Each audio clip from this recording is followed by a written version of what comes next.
ಈಗಾಗಲೇ ಇದ್ರ ಬಗ್ಗೆ ಹೈಕೋರ್ಟ್ ಅಲ್ಲಿ ಕೆಪಿಸಿಗೆ ಒಂದು ರೀತಿಯ ಛೀಮಾರಿ ಹಾಕಿ ಜೂನ್ 10 ಒಳಗಾಗಿ ಈ ವಿಷಯದ ಬಗ್ಗೆ ಸೂಕ್ತವಾದ ವಿವರಣೆ ಕೊಡಬೇಕು, ಅಲ್ಲಿ ತನಕ ಏನೂ ಚಟುವಟಿಕೆ ಮಾಡಬಾರದು ಅನ್ನಂತ ನೇರವಾಗಿ ಛೀಮಾರಿ ಹಾಕಿದ್ದಾರೆ.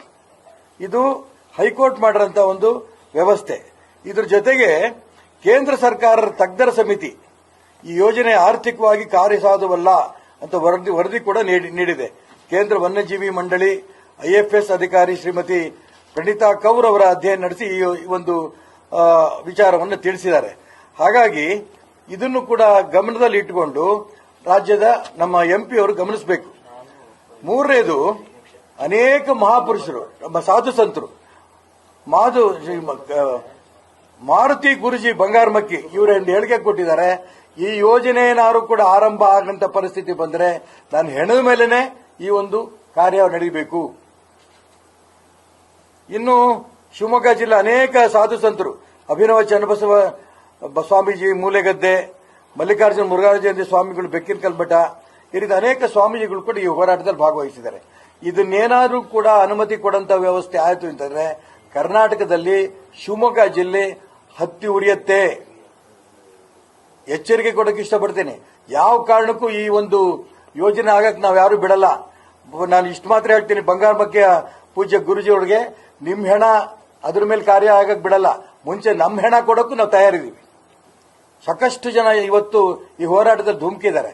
ಅದಕ್ಕೋಸ್ಕರ ಇದು ಶಿವಮೊಗ್ಗ ಜಿಲ್ಲೆನಲ್ಲೇ ಆಗ್ತಿರಂತ ಈ ಒಂದು ಆಗ್ಬೇಕು ಅಂತ ರಾಜ್ಯ ಸರ್ಕಾರದ ಕೆಲವು ವ್ಯಕ್ತಿಗಳು ಹಣದ ದಾಹಕ್ಕೆ ಮಾಡ್ತಿರಂತ ಕೆಲಸ ಇದು. 10,600 ಕೋಟಿ ಅನ್ನೋದನ್ನು ಈಗಾಗಲೇ ಹೇಳಿದ್ದಾರೆ. ಇನ್ನೆಷ್ಟು ಕೋಟಿ ತನಕ ಹೋಗುತ್ತೋ ಗೊತ್ತಿಲ್ಲ ಇದು.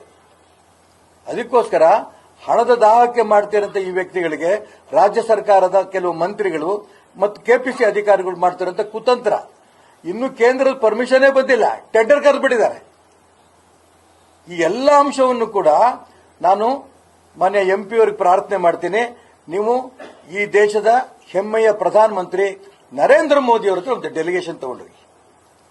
ಅದಕ್ಕೆ ಸಂತೋಷ್ ಹೆಗ್ಡೆ ಅವರು ಬರ್ಬೋದು, ಗೋಪಾಲ್ ಗೌಡ್ರು ಬರ್ಬೋದು, ಅದೇ ರೀತಿ ಹಿರೇಮಠ ಅವರು ಬರ್ಬೋದು, ಎಲ್ಲ ಈಗ ಹೇಳಿದಲ್ಲ ಅನೇಕ ಮಠಾಧಿಪತಿಗಳು, ಎಲ್ಲ ಈ ಒಂದು ಪರಿಸರವಾದಿಗಳು ಎಲ್ಲರೂ ಕೂಡ ಖಂಡಿತ ನಾವು ಕರ್ಕೊಂಡ್ ಬರ್ತೀವಿ ಅವ್ರನ್ನ.